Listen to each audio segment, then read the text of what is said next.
এখন কিন্তু মুতাজিলা আকীদার অনেকেই আছে যারা মিজানের পাল্লাকে অস্বীকার করে। এরা মিজানের পাল্লা বলে যে কোনো কিছু আছে, তারা স্বীকার করতে চায় না। তারা বলতে চায় বা তাদের ধারণা এমনটা নাস্তিকদের সাথে অনেকটা মিলে যায়। নাস্তিকরা যেমন বলে যে এই গুনাহ বা পাপ বা আমল নেকি এগুলো তো দেখা যায় না, এগুলো আল্লাহ মাপবে কিভাবে, এগুলো ভুয়া কথা। কারা বলে এগুলা?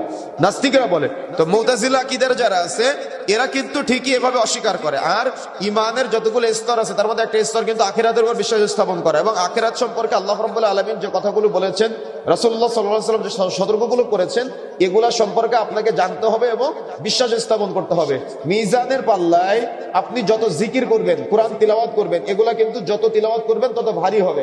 লা ইলাহা ইল্লাল্লাহ এটা মিজানের পাল্লাকে ভারী করবে। সূরা ফাতিহা মিজানের পাল্লাকে ভারী করবে। অনেক আলোচনা আছে, কথা বুঝতে পেরেছেন? অস্বীকার করার কোনো উপায় নাই। এরা শুধুমাত্র হেয় প্রতিপন্ন করে অস্বীকার করে এবং বলে মিজানের পাল্লা বলে কিছু নাই, নেকি দেখা যায় না, পাপ দেখা যায় না, এগুলো আল্লাহ মাপবে কিভাবে? আল্লাহ